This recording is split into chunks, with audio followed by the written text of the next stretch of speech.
Lai plak pagi ma kiri ni masam hal aga la ka duini ema adugi sam hat pachangri thoi thoi thokla ni hojik ngasi di thoi thoi chou langdre mayam yam phare ma hojik harau harau la ni ngasi di si kai nai seng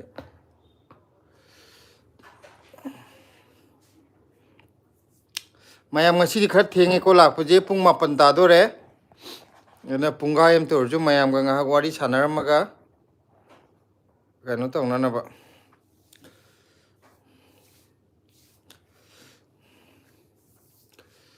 theng mandana mayam ju loi tumna ram doi chala live che ngasi di khar theng to khre where is blessy haire ko risi sharmana blessy la ani ma masam hat pachangri ma khar kiera thol ka dui ni ma na ngasi di blessy che khar kie bagi mutta le re mayam asai risi sharmana live la o have du da koi live la eko RK Chandra Singh hai si kano la yambung mangan ho ju change thoi thoi la onang ju thuna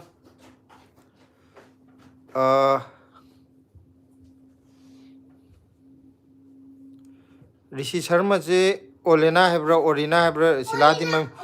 Olina hebra Oria hebra Orina change la ani changani aduga thank you haire live chang pagi ado thoi thoi di maming ningjanga me Orina hebra kaino hai thoi thoi na ado thoi thoi ju la ani hujik mayam thoi thoi na ngai la che che na la o hai re thuna kaino ngak li je khar nai da akoi live se khar di thengam mani ko ngasi lai je ngak tang or ju koi Orena na live chang o have da ngak tang hai hello tormaga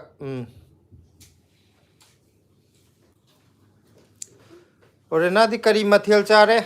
ngasi kari hona re si yambung mangan huju lai re yambung mangan di kari enjang charage blessy na kebal loirak pada aina live loisan doine blessy chang maka mayam ngasi ki live se matang sida loisan jare hai doine na hai gano ai la nang la ba mayam tu blessy kier la blessy kier pada phone tu thokre mayam blessy ji ngo masana la be ngo yam kier thokla bani ngasi nene sonia jula blessy follow the rules hai follow the rule hai masi English kan batarom do malem te yenge so sidai tarom English kan batarom hai yambung mangana aduga blessy you know my remember name hai re member to kaino na my maming ningsing ibra hai re Rishi Sharma gi do karino Olena bro Orina cheche do cheche Olia cheche Orina cheche Orina ko ningjang chicken hai re chicken char ba male cheche ding chade okhoi gi je hangam chare hangam kawo ga hangam ga chare cheche oi di chicken chare hai ba hama yam hauni cheche oi di am hau chare ngasi edu mogi umda okhoi ju la ke no mak ai la ke ko mama papa puraga nangdi chaga nu ko nangdi chak to laga chau chicken cha de ba alu ga chak charo natra mama do alu ga chak charo hai re ko mama gi na thongbio cheche mama gi na thongbio papa ga blessy ga na cheche ga na mi na la o zo hai dana nang na chak chak la ki hai du ge gi ma na nga thongo ga mama ai mogi umda cha mi na la o har kan da la ki hai ga mi na la o zo hai dana ma na loi sin tu ye mama chat pa yaw la apta hayo mo na la o har kan da cha ka do aduga Rishi Sharma na chat kani chicken har pa matung da kaino yambung mangani re ha yam hai re ngang ba blessy se hai mamona ba yamung mangan gi baba du mamoda yamung mangan hak te bla yambung mangan di i ba hai giro ye 마디 예행에 마주 아시 폰데 ꯌꯦꯡꯉꯝꯗꯣꯏꯅꯦ 블레시 ꯂꯩꯕ꯭ꯔꯥꯅ ꯌꯦꯡꯉꯝꯗꯣꯏꯕ aduga nene soniana kainom haire ngasidi harauna leiko blessy aduna masak phajaba heleba hai 아 사이데 끼리 삼바비네 암지고 abta tungde 예행을로 마나 파자리네요 se tungdam te yengalo se mayap tu ma kieri ne live la ko gi champari mi aju 민젠 보라가 삼제 보라가 아이 참 핫게 야인 할로가 삼제 마이 mi live chak ko gi kiero ne thoi thoi ma ton da 이게 아드마이나 랩도 도래 하디 끼유고 kiera 사우가누고 사오래 사오래. harau 사우를 harau 하거라 내기 클립 좀. 아이 파비라 가나 아이 꼭지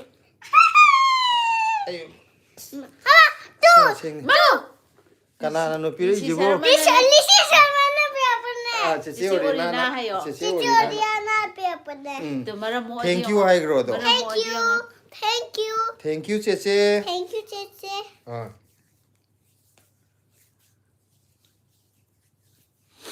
야를 파로 안 놓으면 퍼져 nang phone do nang video upload togidra ai sidai paage hadi naksan radi yar re bana tradi 지지오리나 지지 언니야. 지금 자다봐 하우나. 하 지금 잡아 하우로 지금 잡으러 하우브로 이주 노망 하이비어거 라오 하이비어거 헤 라오 라코노 하이디 라오이. lakano hairadi lao hairadi lakani hairi ye thoi na 라오 라코노 하이디 라오이. 당신은 adu chesian haire yes come why not hai lao kai da boy la oi doino haire 땡큐 하자 Thank you 락비게 락비게 나테 락게 락게. 옌 하우 aduga nene sonia no wow masak yam phajaye haire 땡큐 하이그로 Thank you. 난 ngasi masak phajai je kayino khangbra saulang da bagi 사우더버기 어디 살아봐. 사우 raju sharma na super my best family hai thank you raju sharma 슈퍼기 스파이더맨 나래 슈퍼제. adu raju sharma da thank you love am ta pisan garo 나는 줄라 피션 그로 땡큐 자 하기로 엄다 땡큐 phajana tapna piyo 답나 asma sumaina dum piro haina thank you love ana haira 땡큐 하야 खरन नोन थागदा साइदगी पीगदा 오케이 뭐기. aduga kira jula e hi happy family hai re ko 땡큐 하기로 kira da ju thank you hai garo Thank you 그야. aduga kira na blessy love ahum pire kira na blessy jula pisan garo 맞아 로이마 빼었대. love ahum pire akoi humgi 1 2 3 मैं आप भी करते हैं सिद्धन तू लप हम पिशन करो नंग जो तू ऐसे तू लप में हम बाइट हो रहे तू लप में हम बाइट हो रहे तू 또 스마일 맞아라 보이버네. 아 तुम्हारी तू भी भी करो। करो यार यार aduga यार anjali devi moirang themna 1000 euro haire ne aduga anthony mangsa tabam na dance haire ko ngak tang nok si ko ama tang da thamaga si jorang ani ado mi maming seran turan haibe ya de ko wisi asin nung situ 누시버네. wow ngasin nung domjalo 뭐지 운전도 해야 돼 엄마. 야야 스마일은 ma uhon la dia rồi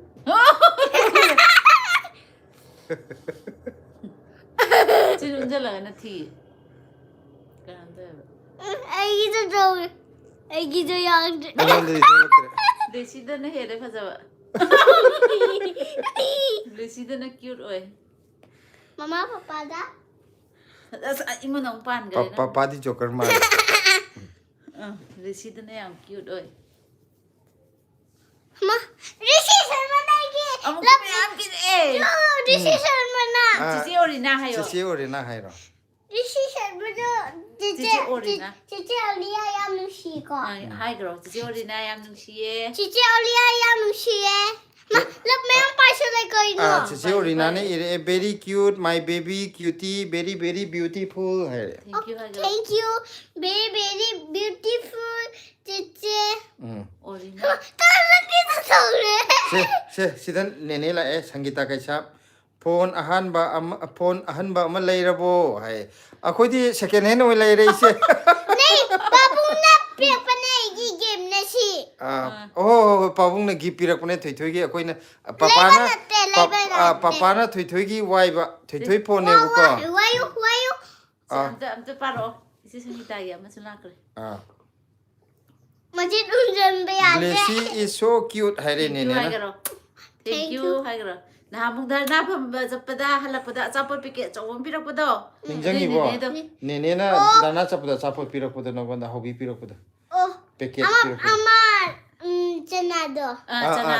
chana diya ama si lok tho je lakho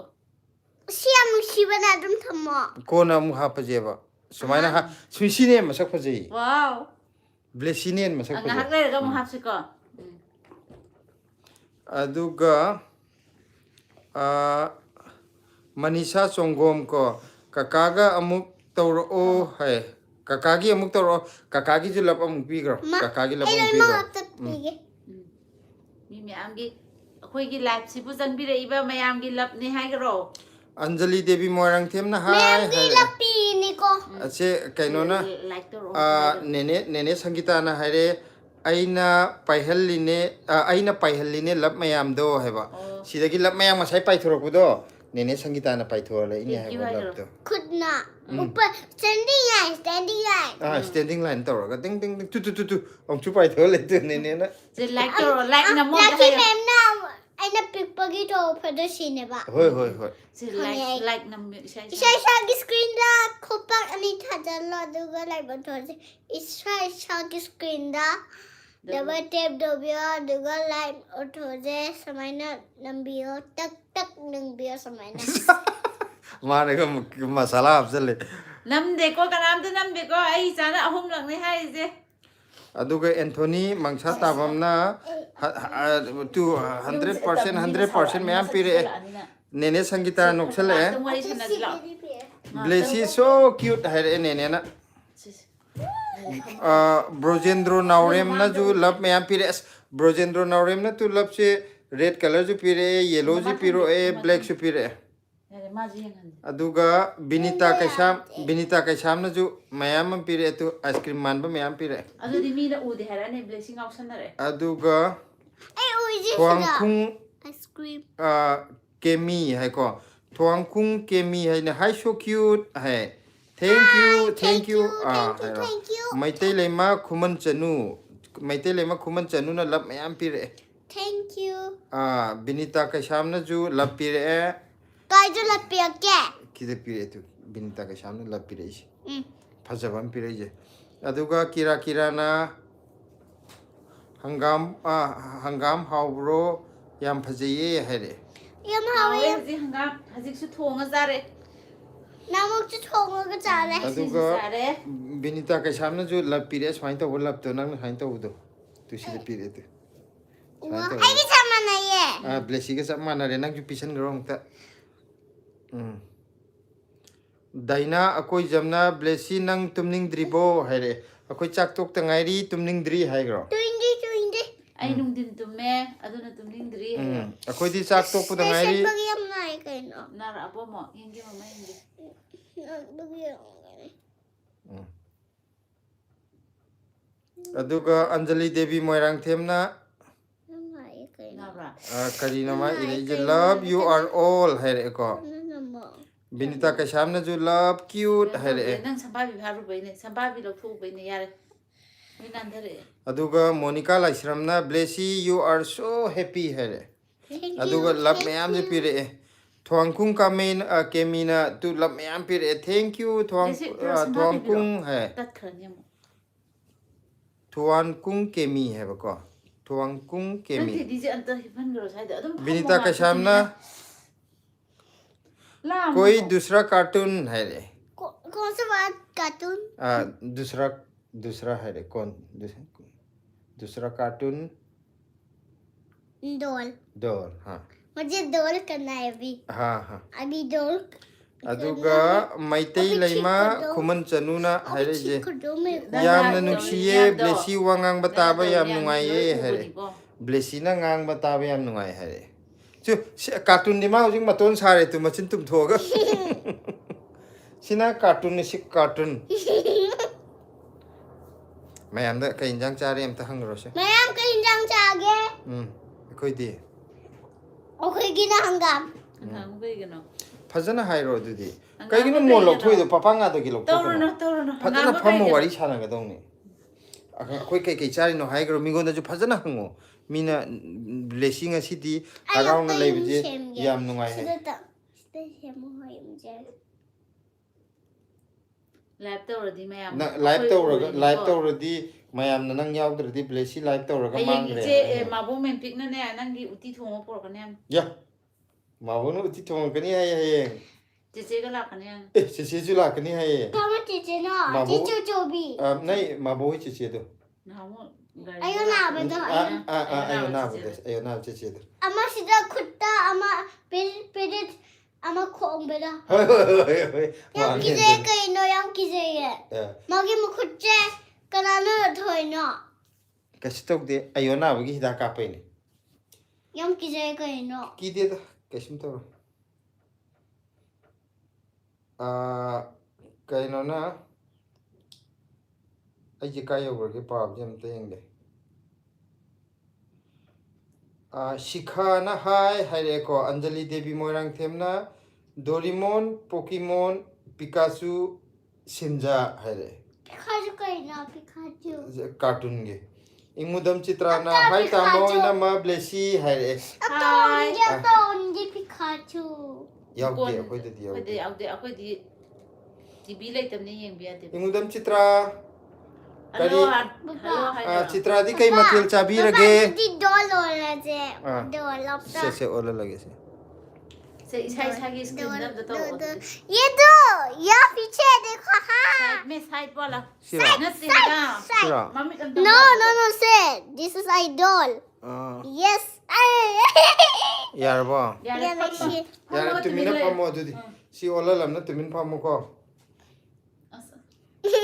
aduga kainona Monica Laisamna Blessy you are so cute hare ko Sikana hi aduga akoi ingudam Chitrana kai enjang charage ina matamo hai Hangam thonge kanghong ngore blessy kina hangam thong baga nga ga wen chare nga taw baga. aduga khuman ja ju changbire engasi Blessy hangam thongbado nangna charamoida चांगनी na hangam thongba charamoida hai amta khung चांगनी chai hayo charam gani ai चांगनी नंग खंगदब्रा ai chai ai चाय नंग खंगदब्रा nang khang da bro hai mate kaka ai hangam chai hawe Ai hangam hai nei sogri ju hai nei ma de. Sogri hangam hai nei ma. kaka ai di hangam pam jai hayo कका ai जे उट्टी palm जे Hangam ju pam jai. हंगाम जो palm दे Na nga si chai de de. maya mak changa हंगाम आउते Hangam उट्टी हावे uti hawe hayeng cha do re. माबो ना गुम ये बना के दे देगा टिफिन में डाल के Kaka di kai jang sa ra कका के इंजन चागे खोई जे हंगाम चारे माँ आगे दो लोग ले ये नशिरा aduga kainona discomfort have Blessy isai amta ta si da nang si di hai isai amta sakto ro ye Blessy da कमा से nang na sakling ba ma nang na pam jabam sa amta sakto so no onjala sa o mayam da onjala ga कैसे के kai se pam kai se changni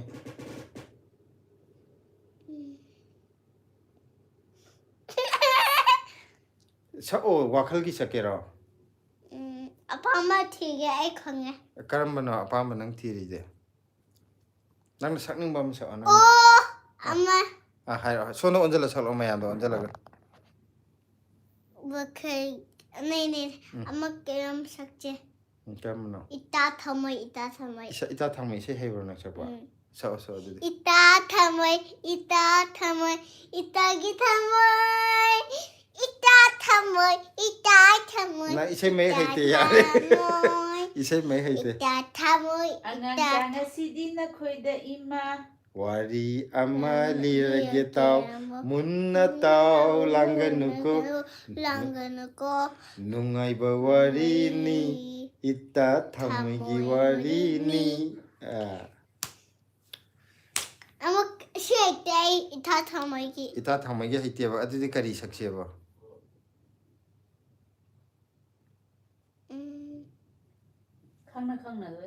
Khangna khanghau ko ho khare matam do kalak iko kalak I adu salo dana Kay apa makan ge? apa makan gya karam apa nang gya sibu thoina harau babu habdi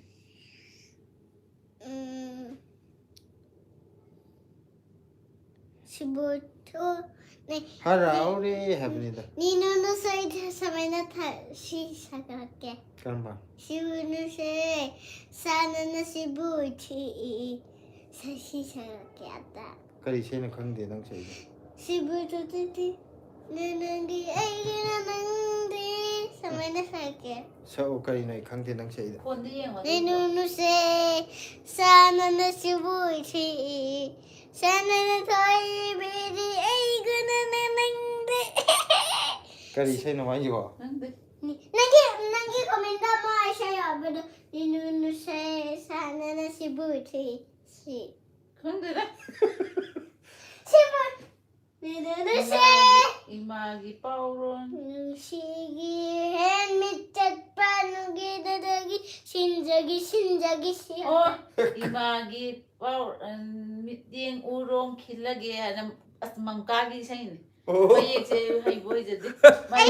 madi karabu bari Magi say da jagoy da hapa. Adu dugi. madi yam kanu khangami haidi sai je Mangkagi say ni maron je lobom khangda bai. maya mangkagi sai ni ma sai do mai maron ji lobom khangda ba koi di khangda Magi school gi function da sagi ba jagoy do copyright la ena Facebook da mangkagi say on thoga hapa. Baba igi okay gi amasido. che comment te patra ke comment yam yam gre Oh clip agi sa pani. maibam ibe yai mana hi blessy hai re ko Hi. nene sangita no wow hai re binita ka samna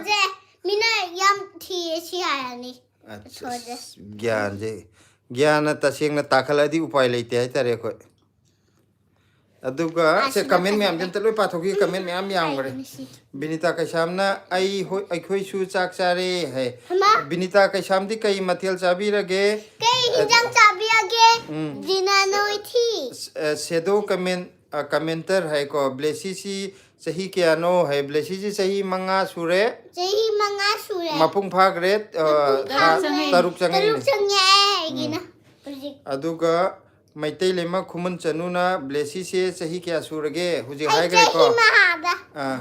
अदुगा अखो इंगुदम चित्राना तामो इंखोल new update तौरो तौरके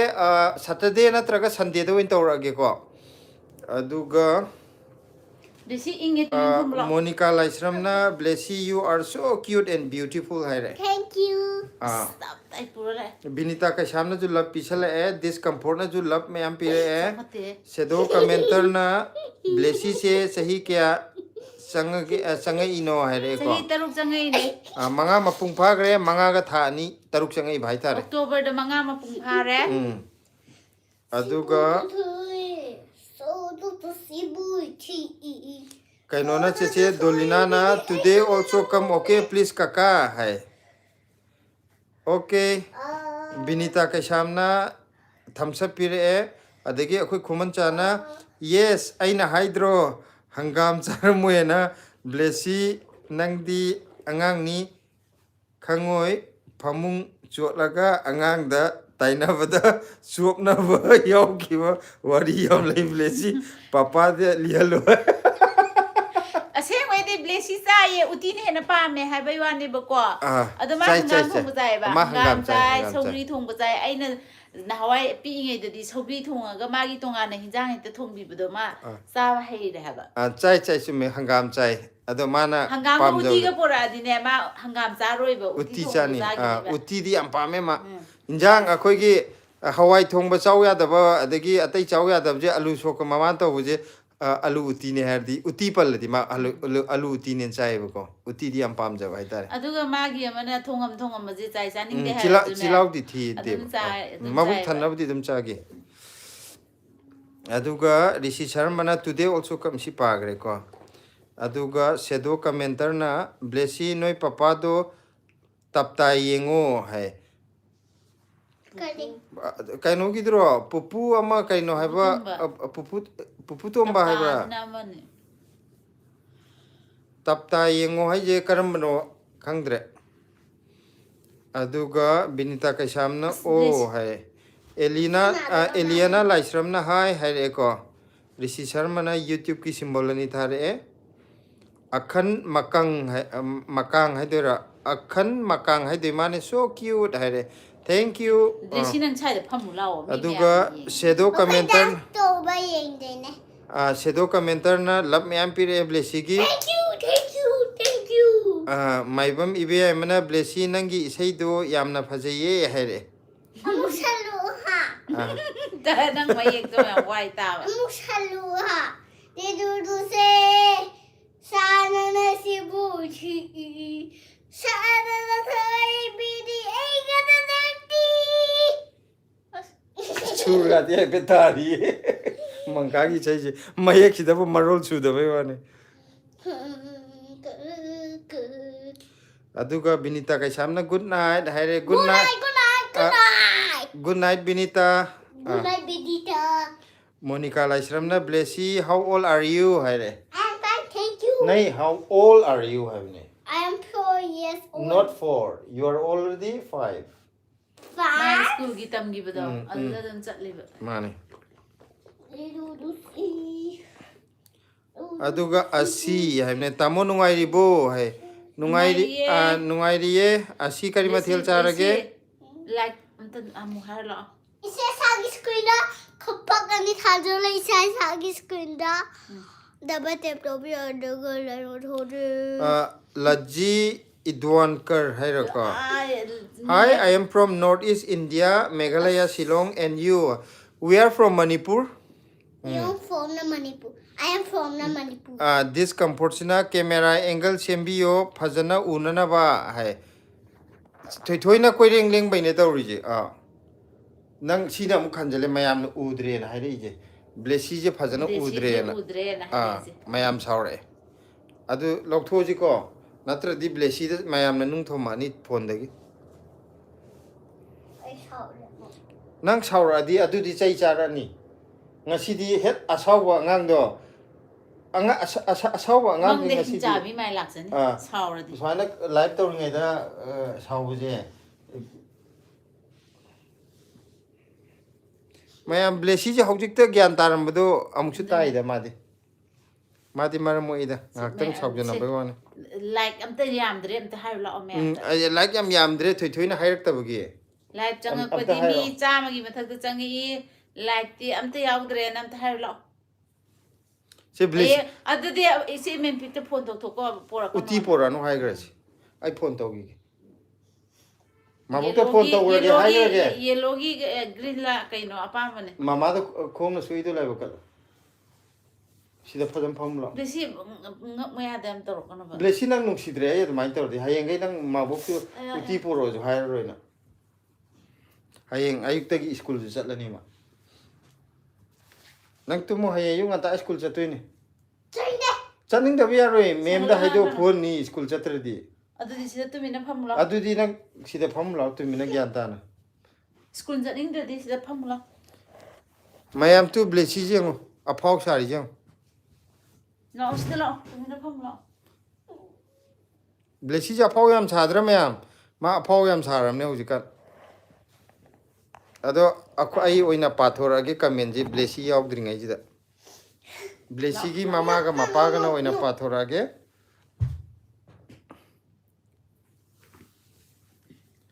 Tomar Rishu haibuko I am from India we are also from India shadow commenter na pupu TV gi tapta kai ga huran bagi tawun kai ga huran bagi tawune yamna nungai bane hai pupu tv Pupu TV na majo thoma ne. Khangde akhoi di yengdram ni dam ta khangdre Yenge nungai ra di yenge khoi jo Pupu TV akhoi di khangde ko. Tapta gi ne angang na ne ningai torokda ne tapta na la Aduga akhan makang na sing again haire blessy nang isa yung tang saula o haye akhan makang na tapta saida ko chat Tomar isuna so cute baby girl haire ko ang chau mi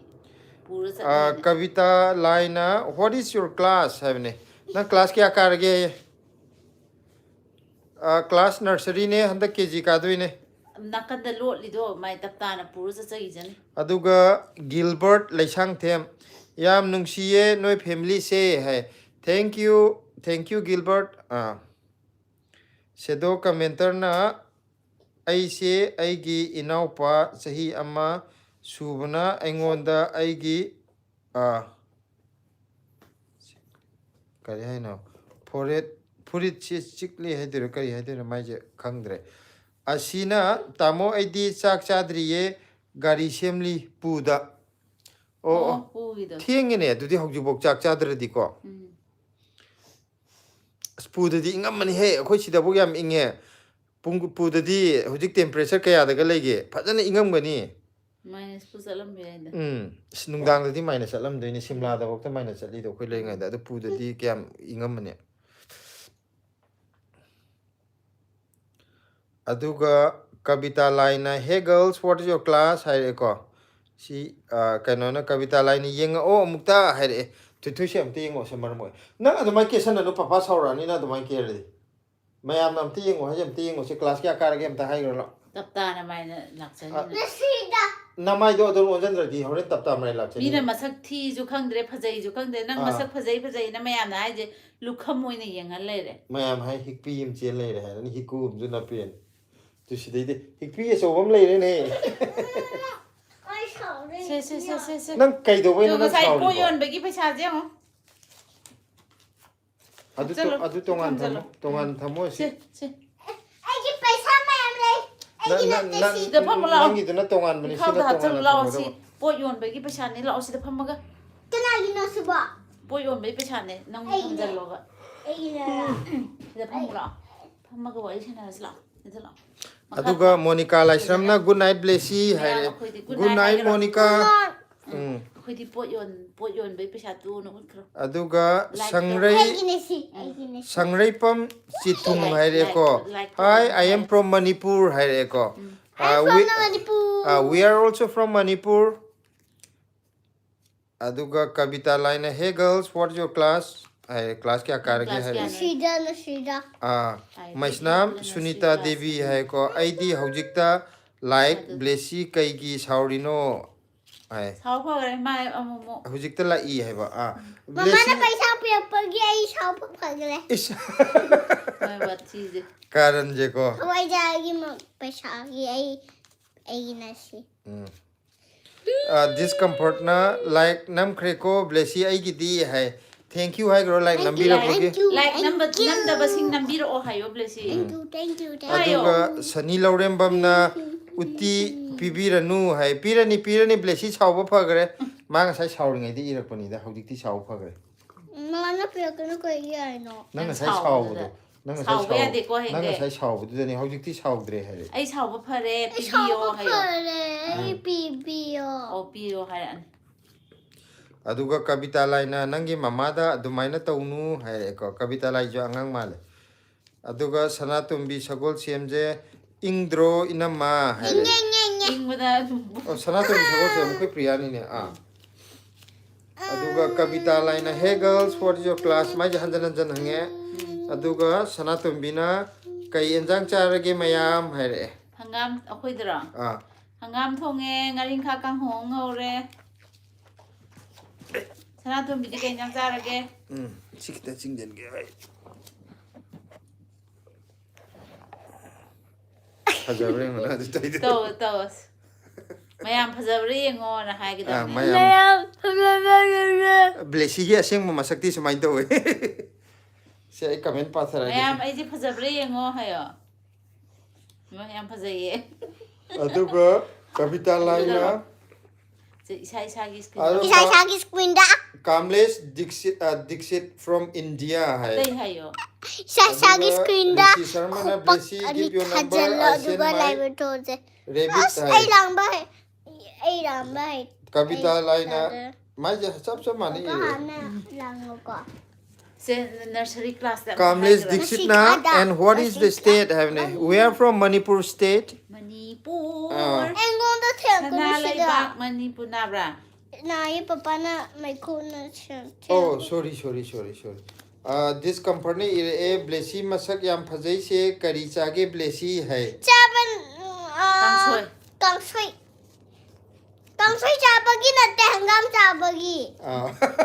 Pwede mama na Maggie ju yam pizza de hayo. Mama na Namo mam papa gi ay mama shodangan bagi ama megi charale. Pwede Maggie yam sa de tha ma da sa da bu yawi.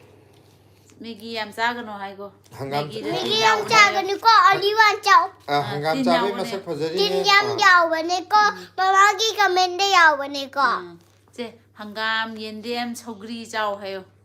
Hangam yendem sogli aduga kobi kangsoi aduga carrot aduga sogum tho aduga lapoi chow aduga orange taba yade lok thungani aduga papaya ju chow aduga apple ju chow aduga pundun ju kitang chow Yam sa ga no. yam chaganu adudi yam chai di pug yam nakani aduga mathi fiber ju yam nakani yare Mana ba gina ay. namo ai nai ju bra mi mea ai pundun yam cha san bagi yam gani ai mathi fiber gi yam gani yare hadar papa ka menam ta pagi aduga bread chu chow ko aduga papa ka menam ta pagi ngak te lepo nang chindo Amuk lepa ka da amuk hay si ko. sanatum bisagol semne ire thopani pupu nungai bani yengba angang na pambani pupu tv do hare ko ai pam de ai yam Puputi ki je bi. Puputi bi ha bane. ai yam ki je Ore na ye. Hayang. ai yam ki je It's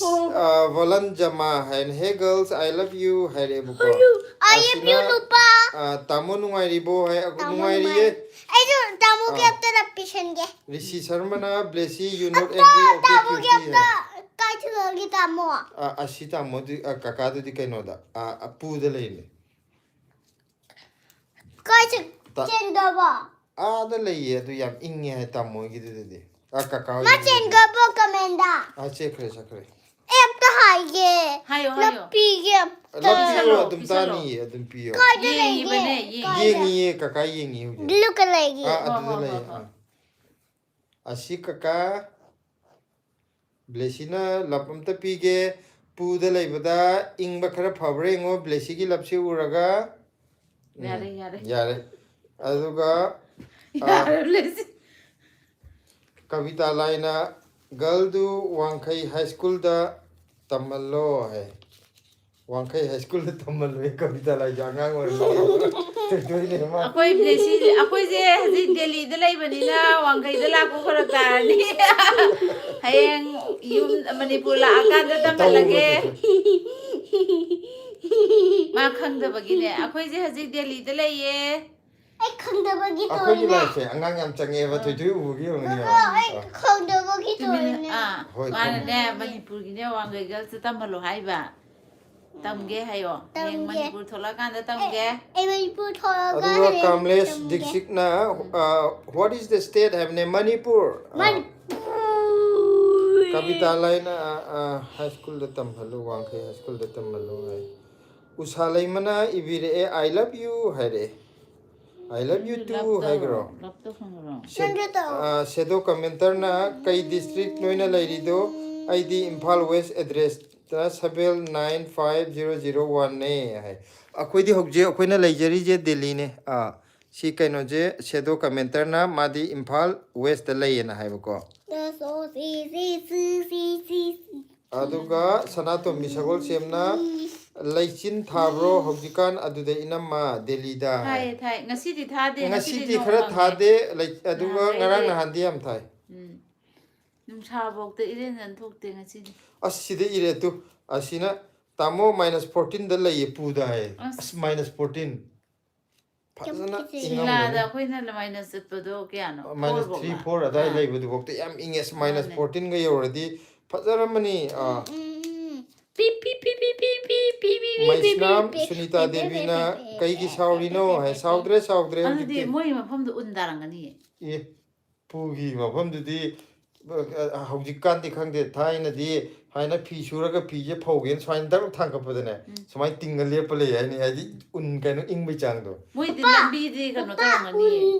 khaidalaga taw lambi taurine da mai sem tar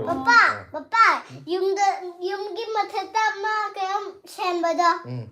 ama sida ama sangbado tengai ge ama sangbado mathata ge yumgi mathata adugi ice tapado ayo men phonda ya se ampa papa ka meno patho ge kamen am leire Kamlesh this is na I am from Rajasthan haire ko okay Kamlesh adu taw yade Shadow commenter na blessy yamna ngauksan na gano nang lai kusang bida pija thoklo ra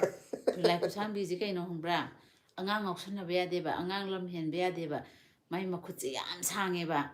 adu duna le sumai mana ho ba de yeng ani ba kana angang ngausan na ba lei khachana ba lei na aduga kavita laina bye bye hare Monica Laisramna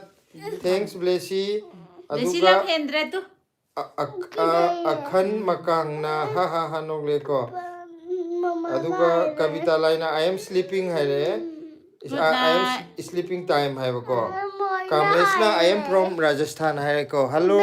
Kamlesh amta lang no sin kamen amta pagi amta lang no ba kamen amta palo gi kamen para wari sa kadam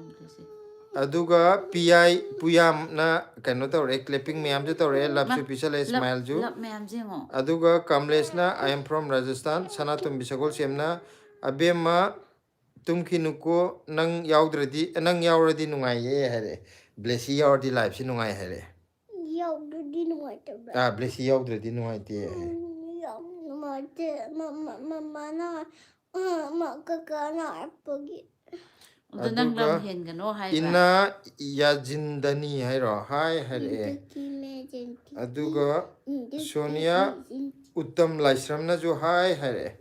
aduga Kamlesh so cute girl hare ko sanatum bisagol semna blessy cheche taruni kauro o amta cheche nang yengliye cheche taruni haigro cheche taruni nungai ribro cheche taruni nungai bro ngudana nungai bro cheche tarudu kai kari enjang charage cheche tarudu taruru na te ne taruni maron khara ai chao ga hai ni taru ai samai na ai taruni hai ba boy taru oh no like sambi na mai cha se wa hai ge papa taru hayo taru ni hai re tu taruni yo ki je mama na ai de mo phagi tawri ni se tumila yo la pai chale ei Kamlesh na so cute have ne what is your religion hai ne we are also Hindu Maisnam Sunita Devi na paisa do ibani yena se ya bro blessy hai nang pai paisa do yena je ya bra ya kana na hare no ba Sunita Devi na angang na ti ahan ne Maisnam Sunita Devi nupi ni Sunita hai di nupa hai ke nupa dap ta ka ge nupa aduga sedo commenter na tamo ai lengchelu ki tamo ai toilet lengchelu ki hoi ing ba ji da chang di chang moi da na kana to ya kem nam thie adu ne moi na haijele blessy nam thie ai ta khoi ki to jam nam thi bane moi ju hai re yam nam thi kai no aduga naurem to bimsa devi na hi blessy hai aduga hi blessy hai nang ju hai sani laurem bamna ju love smile loi pire tumina phamanga daraga aduga se sanatum bisagol semna chechen ꯆꯦꯆꯦꯅ ꯅꯪꯅ ꯋꯥ ꯉꯥꯡꯕꯁꯦ ꯇꯥꯕꯗ ꯅꯨꯡꯉꯥꯏꯌꯦ ꯅꯣꯛꯑꯦ ꯌꯥꯝꯅ ꯆꯦꯆꯦꯁꯦ ꯅꯣꯛꯄꯗ ꯂꯣꯏꯔꯦ ꯕ꯭ꯂꯦꯁꯤ ꯇꯔꯨꯔꯨ ꯀꯧꯕ ꯌꯣꯡꯉꯅꯤ ꯇꯨꯝꯅꯤꯡꯉꯕꯣ ꯅ ꯑꯩꯁꯦ ꯌꯥꯝ ꯅꯥꯇꯣꯟꯁꯦ ꯃꯔꯦꯡ ꯃꯔꯦꯡ ꯆꯜꯂꯦ ꯀꯩꯒꯤ ꯈꯗ꯭ꯔꯛꯀꯤ ꯆꯜꯂꯦꯁꯦ ꯎꯕ꯭ꯔꯥ ꯍꯣ ꯍꯣ ꯁꯨꯃꯥꯏꯅ ꯆꯜꯂꯦꯁꯦ ꯅꯪ ꯀꯩ ꯆꯥꯁꯜꯂꯨꯒꯦ ꯉꯁꯤ ꯅꯃꯨꯁꯦ ꯑꯣꯔꯦꯟꯖ ꯅꯥꯝꯒꯤ ꯑꯣꯔꯦꯟꯖ ꯖꯦꯝ ꯇꯞꯇꯥꯏ ꯑꯗꯨꯗꯤ ꯆꯠꯁꯜꯂꯒ ꯅꯍꯥꯟ ꯅꯨꯃꯤꯠ ꯅꯤꯅꯤ ꯍꯨꯝꯅꯤ ꯃꯃꯥꯡ ꯆꯥꯕꯗꯨꯕꯣ ꯉꯁꯤ ꯅꯪ ꯖꯦꯝ ꯆꯥꯁꯜꯂꯦ ꯍꯥꯏꯁꯤꯗꯤ ꯃꯌꯥꯝ ꯑꯃ ꯀꯩꯗꯧꯕꯩ ꯄꯦꯀꯦꯠ ꯃꯌꯥꯝ ꯑꯅꯤ ꯆꯥꯁꯜꯂꯤꯅꯣ ꯄꯦꯀꯦꯠ ꯑꯅꯤ ꯑꯩꯅ ꯀꯣꯟꯅ ꯆꯥꯅꯕ ꯊꯝꯕ ꯅꯪ ꯄꯨꯂꯞ ꯂꯧꯊꯣꯛꯑ ꯆꯥꯏꯗꯣ ꯀꯩꯒꯤꯅꯣꯕ ꯍꯌꯦꯡꯈꯩ ꯂꯩꯔꯔꯣꯏ ꯄꯨꯂꯞ ꯄꯨꯂꯞ ꯆꯥꯊꯣꯛꯑꯦ ꯑꯆꯥꯄꯣꯠ ꯂꯩꯕ ꯌꯥꯗ꯭ꯔꯦ ꯃꯥ ꯐꯣꯟ ꯌꯦꯡꯕ ꯌꯥꯗ꯭ꯔꯦ ꯀꯔꯤꯝ ꯌꯦꯡꯕ ꯌꯥꯗ꯭ꯔꯦ ꯑꯩꯅ ꯁꯤ ꯆꯥꯎ ꯍꯥꯏꯕꯗꯣ ꯆꯥꯒꯗꯕ ꯃꯥꯅ ꯁꯤꯃ ꯂꯩꯌꯨ ꯍꯥꯏꯕꯁꯨ ꯌꯥꯗꯦ ꯀꯕꯤꯇꯥ ꯂꯥꯏꯅ ꯃꯥꯁꯨ ꯋꯥꯡꯈꯩ ꯍꯥꯏ ꯁ꯭ꯀꯨꯜꯗ ꯇꯝꯃꯤ ꯀꯕꯤꯇꯥ ꯋꯥꯏꯁꯦ ꯀꯔꯥꯏꯋꯥꯏꯗꯒꯤꯅꯣ ꯀ꯭ꯂꯥꯁ ꯀꯌꯥ ꯀꯥꯔꯦ ꯁꯤꯗ ꯀꯥꯕ꯭ꯔꯥ ꯃꯥ ꯑꯗꯨꯒ ꯃꯥ ꯅꯔꯁꯔꯤ ꯋꯥꯡꯈꯩꯗꯗꯤ ꯅꯔꯁꯔꯤ ꯂꯩꯇꯦ ꯁꯅꯤ ꯂꯧꯔꯦꯝꯕꯝꯅ ꯆꯥꯛ ꯍꯥꯏꯁꯦ ꯆꯥꯛ ꯆꯥꯔꯕꯣ ꯍꯪꯉꯤ ꯍꯪꯒꯅꯤ ꯆꯥꯛ ꯆꯥꯔꯦ ꯆꯥꯛ ꯆꯥꯔꯦ ꯀꯕꯤꯇꯥ ꯁꯅꯤꯗꯤ ꯂꯥꯏꯅꯦ ꯆꯥꯔꯕꯣ ꯑꯣ ꯌꯥꯔꯦ ꯌꯥꯔꯦ ꯍꯥꯏꯔꯛꯑꯦꯀꯣ ꯑꯗꯨꯒ ꯆꯤꯔꯣꯝ ꯉꯧꯕꯤꯅꯁꯨ ꯍꯥꯏ ꯍꯥꯏꯔꯛꯑꯦ ꯀꯕꯤꯇꯥ ꯂꯥꯏꯅ ꯍꯦ ꯒꯔꯜꯁ ꯋꯥꯠꯁ ꯌꯣꯔ ꯅꯦꯝ ꯅꯪ ꯅꯃꯤꯡ ꯍꯥꯏꯈ꯭ꯔꯣ ꯃꯥꯏ ꯅꯦꯝ ꯏꯁ ꯀꯩ ꯍꯥꯏꯕꯅꯣ ꯑꯩ ꯌꯥꯝ ꯅꯨꯡꯉꯥꯏꯇꯦ ꯅꯪ ꯑꯗꯨꯒ ꯆꯤꯔꯣꯝ ꯉꯧꯕꯤꯅ ꯍꯦꯜꯂꯣ ꯕ꯭ꯂꯦꯁꯤ ꯀꯧꯋꯦ ꯑꯃꯨꯛ ꯃꯥꯏ ꯍꯥꯏꯔꯛꯑꯦ ꯃꯃꯤꯡ ꯑꯗꯨꯒ ꯀꯕꯤꯇꯥ ꯀꯔꯤ ꯁꯦꯗꯣ ꯀꯃꯦꯟꯇꯔꯗ ꯇꯥꯃꯣ ꯑꯩ ꯇꯣꯏꯂꯦꯠꯇ ꯑꯝꯇ ꯑꯩ ꯁꯤ ꯉꯁꯥꯏ ꯄꯥꯈ꯭ꯔꯗꯥꯏꯅꯦ ꯒꯤꯜꯕꯔꯠ ꯂꯩꯁꯥꯡꯊꯦꯝꯅ ꯕ꯭ꯂꯦꯁꯤꯅ ꯕ꯭ꯂꯦꯁꯤ ꯋꯥ ꯉꯥꯡꯕ ꯌꯥꯝ ꯍꯩ ꯌꯥꯝꯅꯁꯨ ꯅꯨꯡꯁꯤ ꯍꯥꯏꯔꯛꯑꯦ ꯊꯦꯡꯀ꯭ꯌꯨ ꯍꯥꯏꯈ꯭ꯔꯣ ꯇꯨꯝꯁꯨ ꯇꯨꯝꯅꯤꯡꯕꯅ ꯈꯗꯛꯇꯅꯤ ꯇꯨꯝꯖꯔꯁꯅꯨ ꯑꯩꯁꯦ ꯅꯥꯇꯣꯟ ꯍꯣ ꯍꯣ ꯍꯣ ꯅꯨꯡꯉꯥꯏꯇꯕꯒꯤꯅꯦ ꯁꯨꯃꯥꯏꯅ ꯍꯣꯏ ꯍꯤꯞꯄ ꯃꯅꯨꯡꯗ ꯂꯩ ꯍꯨꯜꯂꯣ ꯑꯗꯨꯗꯤ ꯔꯤꯁꯤ ꯁꯃꯔꯅ ꯑꯥꯏ ꯂꯚ ꯌꯨ ꯕ꯭ꯂꯦꯁꯤ ꯃꯥꯏ ꯀ꯭ꯌꯨꯇꯤ ꯍꯥꯏꯔꯦ ꯊꯦꯡꯀ꯭ꯌꯨ ꯍꯥꯏꯌꯣ ꯆꯤꯆꯦ ꯁꯦꯝ ꯇꯨ ꯌꯨ ꯆꯤꯆꯦ ꯑꯣꯔꯤꯅꯥ ꯕꯦꯁꯤꯁꯦ ꯃꯅꯥꯇꯣꯟꯁꯦ ꯅꯨꯡꯉꯥꯏꯇꯔꯤ ꯑꯗꯨꯒ ꯀꯕꯤꯇꯥ ꯂꯥꯏꯅ ꯍꯦ ꯒꯔꯜꯁ ꯋꯥꯠꯁ ꯌꯣꯔ ꯅꯦꯝ ꯇꯥꯗꯦ ꯕ꯭ꯂꯦꯁꯤꯅꯦ ꯃꯥꯏ ꯃꯃꯤꯡ ꯕ꯭ꯂꯦꯁꯤ ꯀꯧꯋꯦ ꯖꯨꯜꯐꯤꯌꯥ ꯁꯖꯥꯕꯝ ꯍꯥꯏꯀꯣ ꯍꯦ ꯍꯥꯏꯔꯛꯑꯦ ꯍꯜꯂꯣ ꯖꯨꯜꯐꯤꯌꯥ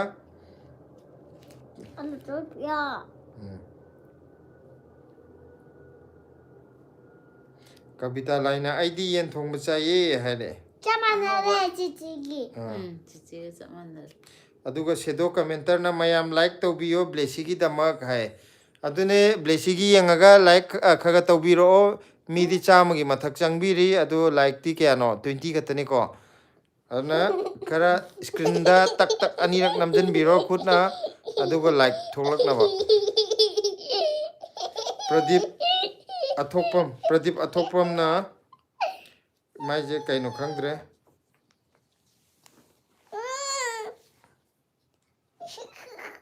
ꯉꯥꯎꯁꯟꯅꯩ ꯕ꯭ꯂꯦꯁꯤ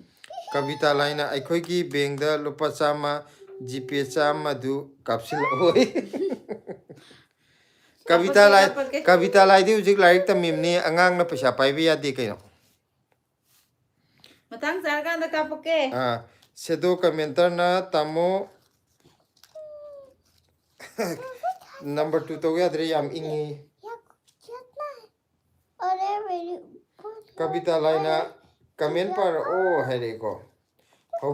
ꯍꯧꯕꯤꯖꯝ ꯀꯟꯆꯟꯕꯂꯥꯅ ꯆꯦꯁꯦ ꯆꯍꯤ ꯀꯌꯥ ꯁꯨꯔꯒꯦ ꯍꯥꯏ ꯆꯦꯁꯦ ꯌꯥꯝ ꯑꯉꯥꯡ ꯑꯣꯏꯔꯤꯀꯣ ꯃꯥ ꯆꯍꯤ ꯍꯥꯏꯗꯣꯔꯛꯑꯒ ꯑꯁ ꯊꯣꯏꯊꯣꯏ ꯅꯪꯅ ꯑꯗꯨ ꯂꯦꯡꯕꯗ ꯐꯣꯟ ꯄꯥꯏꯊꯣꯔꯛꯑꯦ ꯅꯣꯏ ꯑꯣꯏꯅ ꯍꯥꯏꯔꯛꯑꯣꯅꯦ ꯑꯩꯁꯦ ꯆꯍꯤ ꯀꯌꯥꯃꯨꯛ ꯍꯥꯏꯗꯤ ꯁꯨꯔꯝꯃꯅꯤ ꯅꯣꯏꯅ ꯀꯩꯅꯣ ꯇꯧꯔꯣ ꯒꯦꯁ ꯇꯧꯔꯛꯑꯣ ꯀꯌꯥ ꯁꯨꯔꯝꯗꯧ ꯀꯌꯥꯃꯨꯛ ꯃꯥꯟꯒꯦꯅ ꯁꯨꯔꯝꯗꯧ ꯃꯥꯜꯂꯦ ꯎꯝ ꯆꯨꯝꯕ꯭ꯔꯥ ꯌꯦꯡꯒꯦ ꯑꯗꯨꯒ ꯀꯕꯤꯇꯥ ꯂꯥꯏꯅ ꯋꯥꯡꯈꯩ ꯅꯤꯡꯊꯦꯝ ꯄꯨꯈ꯭ꯔꯤ ꯃꯄꯥꯟ ꯍꯥꯏ ꯑꯣ ꯋꯥꯡꯈꯦꯝ ꯅꯤꯡꯊꯦꯝ ꯄꯨꯈ꯭ꯔꯤ ꯃꯄꯥꯟꯗꯒꯤ ꯗꯨꯀꯥꯟ ꯐꯝꯕ ꯃꯣꯏꯒꯤ ꯌꯨꯝꯅꯥꯛꯇꯨ ꯃꯥꯏꯕꯝꯒꯤ ꯏꯊꯣꯏꯊꯣꯏ ꯃꯤ ꯋꯥ ꯉꯥꯡꯉꯤ ꯁꯥꯒꯩ ꯃꯥꯏꯕꯝ ꯂꯩꯕꯗꯣ ꯍꯣꯜꯁꯦꯜꯒ ꯊꯥꯕ ꯑꯗꯨꯒ ꯑꯗꯨꯒꯤ ꯏꯃꯨꯡꯗꯨꯗ ꯑꯩ ꯏꯅꯥꯎꯄꯤ ꯑꯃ ꯌꯨꯝ ꯄꯥꯜꯂꯦ ꯁꯅꯥꯇꯣꯝꯕꯤ ꯁꯒꯣꯜꯁꯦꯝꯅ ꯁꯣꯕꯥꯅꯟꯗ ꯀꯧꯔꯛꯑꯣ ꯗꯗꯥꯗꯨ ꯌꯦꯡꯂꯤꯌꯦ ꯍꯥꯏ ꯁꯦ ꯎꯟ ꯀꯩꯅꯣꯅ ꯃꯅꯥꯛꯇ ꯆꯠꯇꯣꯔꯕꯅꯤ ꯗꯗꯥ ꯁꯣꯕꯥꯅꯟꯗꯁꯨ ꯑꯝꯇ ꯀꯧꯔꯛꯑꯣꯌꯦ ꯗꯗꯥ ꯀꯧꯈ꯭ꯔꯣ ꯌꯥꯔꯦ ꯑꯗꯨꯗꯪ ꯀꯧꯔꯝꯃꯣ ꯐꯖꯅ ꯑꯝꯇ ꯌꯦꯡꯉꯒ ꯑꯝꯇ ꯀꯧꯔꯝꯃꯣ ꯎꯟ ꯃꯅꯥꯛ ꯆꯠꯇꯣꯔꯕꯅꯤ ꯗꯗꯥ ꯁꯣꯕꯥꯅꯟꯗ ꯍꯥꯏꯔꯝꯃꯣ ꯁꯣꯕꯥꯅꯟꯗ ꯁꯣ So dada. Soba Soba dada. Soma Nanda. Sobananda. Ay, ulit pinago mo na hitino. Oh my god, sang ba? Soba dada haigre ko mayam khar sange na wangang muda. Aduga Kristu haimne hello Kristu. Aduga NG loyang ngamba maiteina kai mathel charage kaka hai. Akoi di ngasi ning tham ta ni na hangam bi matam ni na hangam moi chathare. Aduga sanato mi sagol semna chechega dadaga na nang yeng liye blessy haire. Thank you. Aduga akoi khuman chagi ngasai mathakta thadok piramba kameni camera angle gi matang duni silana full blessy na dominate kakana tangkai yana kre sida yana resiko mayam sida tum tai upai leite akhoi gi di masi ami holi je yam phare wangang ba kitang keno to na yana ba ko Dakti akhoi hom yaure blessing na ta khara pharjana leiradi loi yawe da tare. yam posta na electro silana amka parke ko silana full hai nang full yaura ni blessy na dominate mai apam ba to ni ko kakana tangkai yana comment में आप देखो मन जाके comment बुला दिए तो post आ रहे हैं तारे Please, thank you. कविता लाइन नत्ते है कहीं नो खंगे Papa, to drink it. Bobby के सामने जो hello man है रे Hello. Drink it, ba. Yaro yung dang मुंगंग थिंगे उधरिंगे को हायेंगी ओ हायेंग ऐसी दी थिंगे अदुगा कविता लाइन आएगी करीना मैस्नाम सुनीता देवी ना like ngasai na taukrabani ko blessy hai thank you kavita laina wangkhaining tem pukri mapal da ne hai sedo commenter na 6 hai ko sahi 6 na tro au mane sahi taruk sure blessy ki Sahi taruk mapung padri da. sahi taruk mapung phadri manga mapung taruk sangai ba. sahi manga ga thani Oh, we're scared. Pradeep Dev Burman hai ko hi Pradeep Dev Burman di kaino de oidoira Tripura dagi Oh, thank you. Rishi Sharma na blessy I know you are care but what time do you finish the live fine Okay. Kavita laina ai hojik tum dore hai ko sanatam bi na Tumo kavita. dada sobadan ko oya ye hai dada soba hadang hai roi Dada Suba. dada soba Dada Subu. nungai ribo My bro. sedo commenter na bunau tau yam na funny oiba but horror story ne adubu horror direct na tie But no. maiba ga do oija maimu kaugano Mr. Maimu kaugo gaina nayune oja maimu kaugano Mr. Maimu hairo hoy funny kaino ne ba yenge Pradeep Dev Burman what are you doing aduga kaino do masai pupu hai bro pupu tv gi do Joy Chandra Laisang Temna Phagi ne hai ba ki na bana te ba chese Sinthang ngambi kauro o nungsi bane hai chese sinthang ngambi asma je hai do mande chese amta hayo hai brenge sinthang ngambi so no onjalam ta ko mitar ma chese sinthi Cintang ambi. 진탕 ngambi hayo che 진탕 ngambi yes ngambi heba aduga premlata sarang themna hai hare ko aduga kavita na ngasai gi di aigi isana haiba ngasai gi do aigi isana haiba o kavita lai che sijna mama aduga mai masad nu changam bor man aduga sanatom bisagol semna daba santa poktuna ahan oheleko hai poksina kharadi ahan malone adu matam khara thamgi ge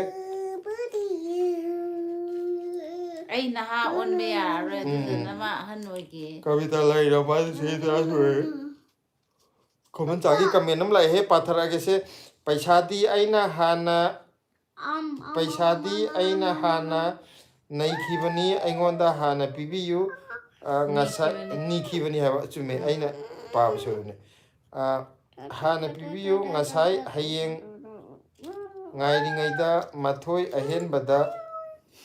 pithokid mathoi ahen bada pithokdo maliko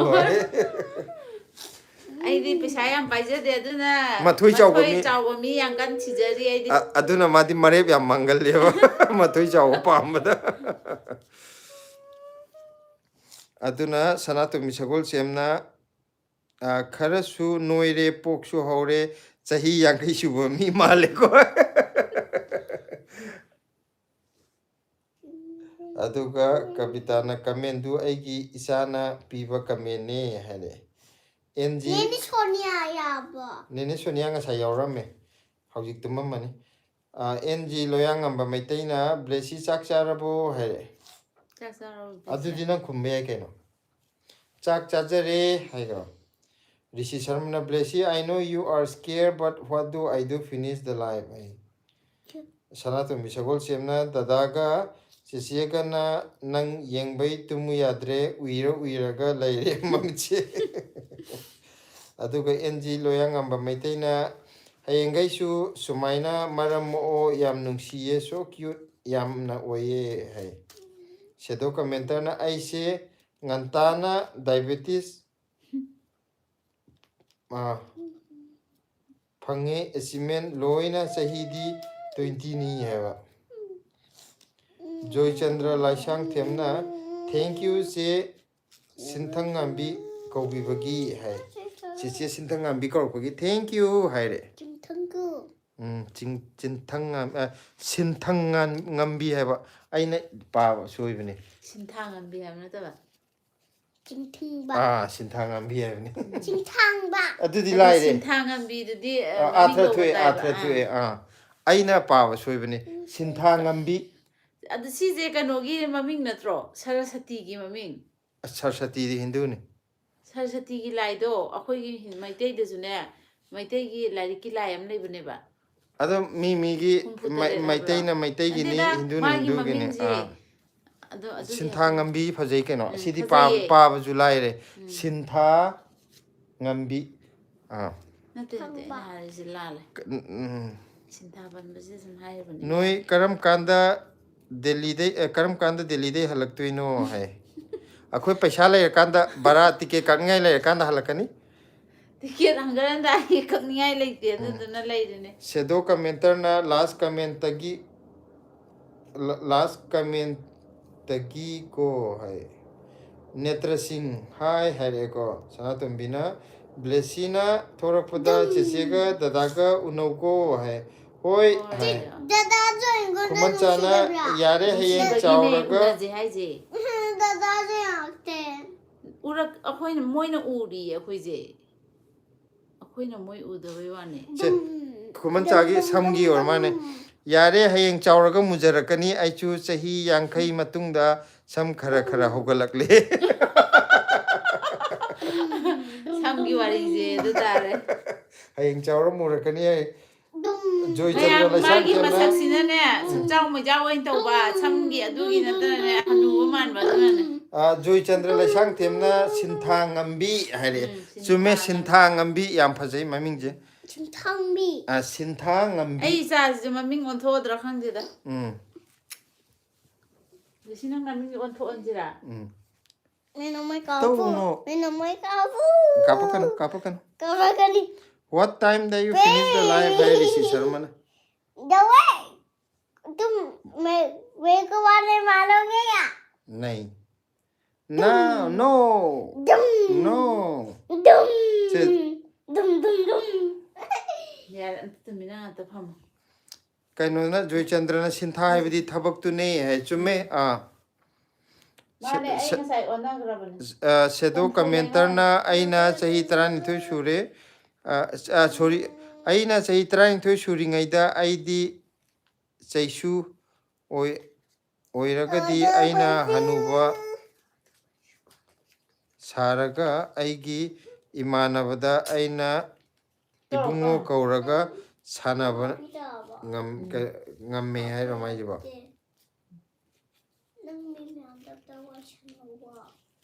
ꯁꯥꯟꯅꯩꯁꯤꯗꯤ ꯅꯪꯅ ꯃꯥꯏꯗ ꯅꯣꯡꯁꯤꯜꯂꯒ ꯂꯩꯔꯦ ꯐꯖꯅ ꯉꯥꯊꯔꯒ ꯉꯥꯊꯔꯣ ꯁꯤꯗ ꯉꯥꯊꯔꯣ ꯏꯪꯉꯦꯕ ꯃꯔꯤꯡ ꯆꯠꯂꯦ ꯅꯪ ꯀꯕꯤꯇꯥꯅ ꯒꯔꯜꯗꯨ class 1ꯗꯩ ꯋꯥꯡꯈꯩ ꯍꯥꯏ ꯁ꯭ꯀꯨꯜꯗ ꯇꯝꯍꯜꯂꯨ ꯌꯥꯕ꯭ꯔꯣ ꯍꯥꯏ ꯇꯝꯍꯟꯒꯦ ꯀ꯭ꯂꯥꯁ 1 ꯀꯥꯕ ꯃꯇꯝꯗ ꯋꯥꯡꯈꯩꯗ ꯄꯣꯔꯛꯀꯦ ꯑꯗꯨꯒ ꯋꯥꯡꯈꯩꯗ ꯑꯩ ꯀꯤꯖꯩ 하요, 지지가 비다. 아이지 하지 델리들 예 하요. 딜리드 좀 저 언제라가 하요. 지지가 비다. 지지가 비다 아이 딜리드 좀 델리들 예 하요. 딜리드 언제라가 하요. ꯑꯉꯥꯡꯁꯤꯡꯒꯤ ꯊꯣꯛ ꯊꯥꯛꯅ 블essy good night 하이래 Good night. कविताना होय होय 하이래को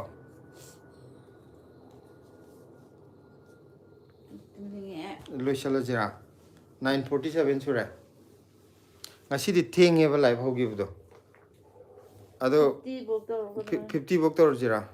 13 minutes lairiko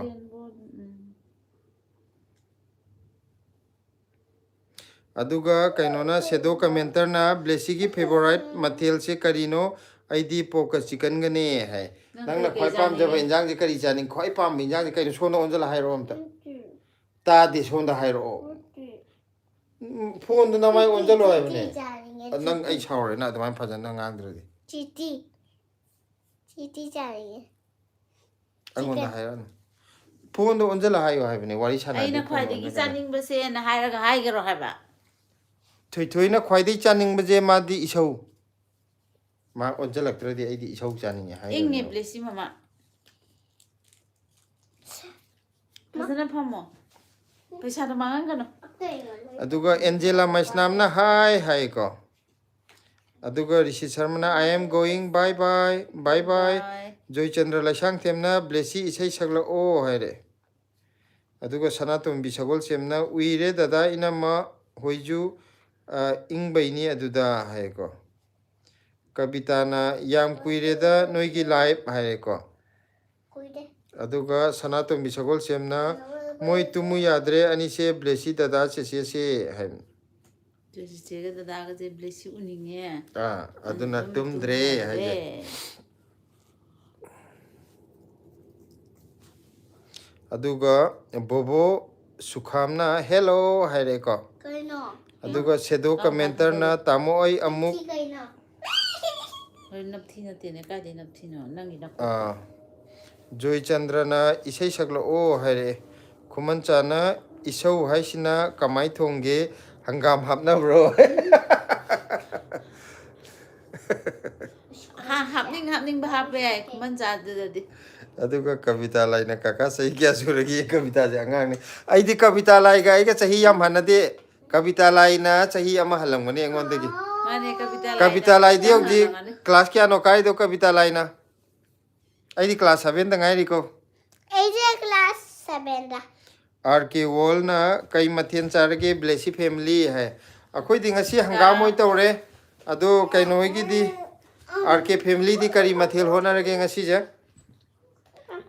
Harsu Delhi vibes hai ko love from Uttarakhand aap Nepal se ho kya hai तो नेपाल से नहीं हूँ मणिपुर से हूँ हम हाँ हम मणिपुर का रहने वाला हूँ मणिपुर से हूँ हाँ di blessy henjal nya roi dor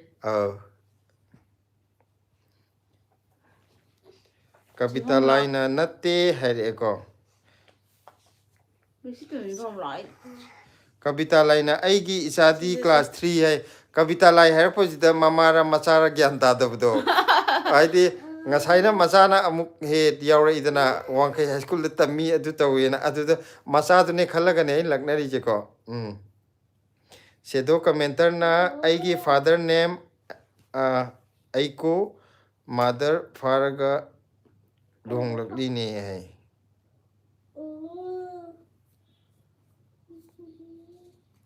R K वॉलना हवाई उरीगा हवाई जार हापगा थोंग बचारे ngasiदी हाउ ने दमाइना हवाई जार हाप थोंग मद hoi uri ga dem ta sarakti aiju chakte aigina mama aina pyaga kai chai aduga kabita laina haire je aigi isagi maming na Achilles haibo man Papai na piaga kay jage na piaga. Arkeol na Delhi de yam ingba male inge Delhi da hojik fajana inge winter gi chap chaba nungai bai do oire hojik aidi ing bje nungai shadow commenter na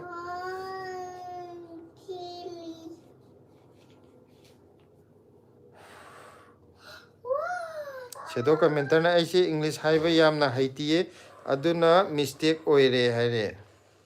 kaishu kaide Sanatombina cheche tumhal lage ko moi ani se uire ko na amuk thengnarase ko cheche ani cheche exam haido e dadasu A1 la e blessy hai very good A1 la di am phare ko angang moi ani ma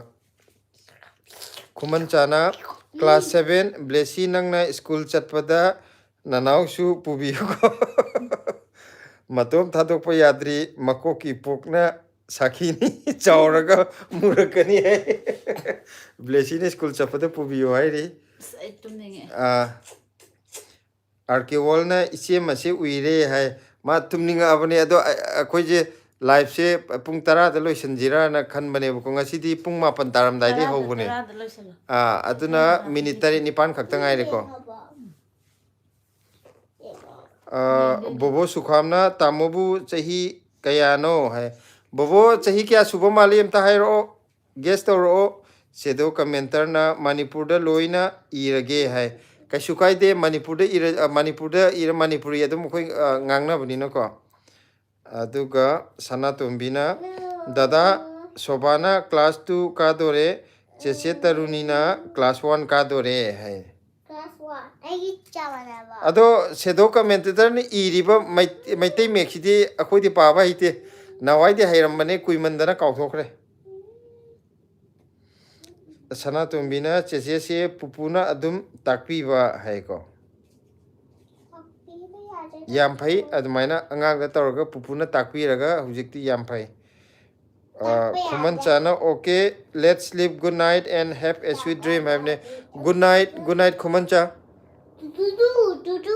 shadow commenter na loire he tamo aire maite me pa bai tab dugine akoina maite me se karam kan ta mai khangbra akoina maite me ek tamak pose class 6 kar pone sahi kya surumani adugi matungda adum kano tawgidre ba class 6 kar pode ju pura kaino oina tamak pona te ba larik oina matam du da akoi oja ma khakla aga tha amani gi course to matam du da maite me tamba ga je tamna de ko adu school da oji oja da la aga tha amani gi course oina tawbiram bane ba school da yam kuira bagi wani ne da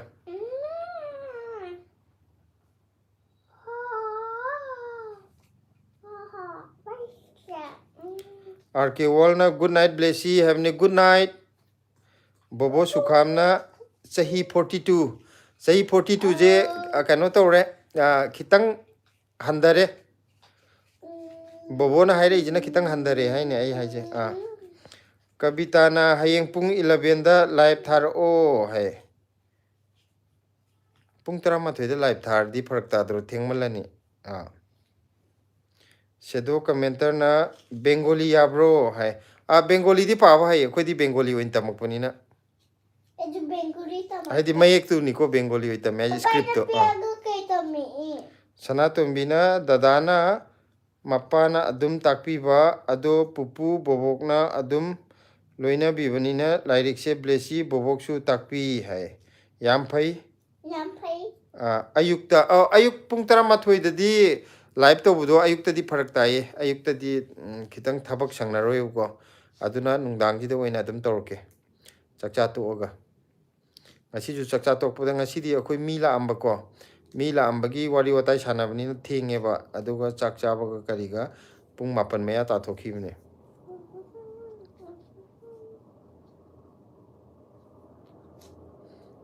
kaino shadow commenter na cd yara bro hai doira mai ja yare paba hai adudi Sanatombina exam mark wangbai moi miss sar hoina give su pibir e adum moi harau jani khanna honara I hai yam phai adumaina ojana ga nungsidana prize piraido angangsingdo phabaini yam kana hona halo maram mokna ba Banana plus piyaw nene priya hogi angang anido ngasai nangna maming haiba dada soba ga chiche ga do ado moi anido first tabi prize piraibo school di ojana Naju bro. nangju kana hona wo first ta na ba prize phangna ba okay Banana piyaw ojana prize piraga doine first ta de Banana sabi bro. Kabilaina pung kaya dano hai akhoi je pung nipan makhai adoi da yabreng ge hayeng je matam phanga ga di thabak kano tawraga di bobo sukhamna good night tamo hai good night sana tombina aikhoi ju nungdang da dang sange atai matam da di thabak sangdiye hai Sangwa. Sangdaba yaray. mayam like se am khakta namjan biro 29 leire 30 su na ba 30 su di are fraction tare ba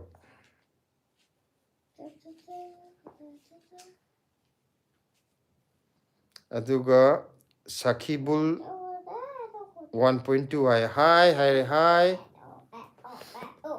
sure 30 sure amana namjan bire thank you Sanatombina dadana row number 2 adum taiye blessy hojik phawgi di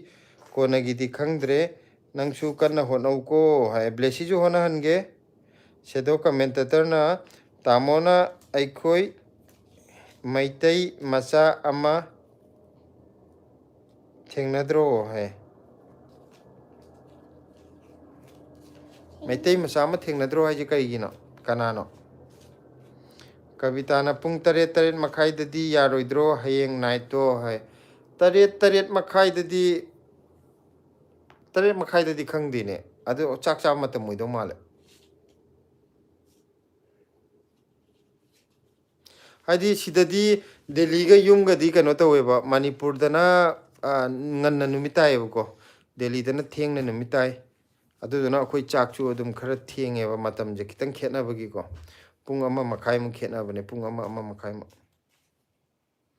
hadi kalen gi matam dadi sida pung taret makai matung daga numitai ba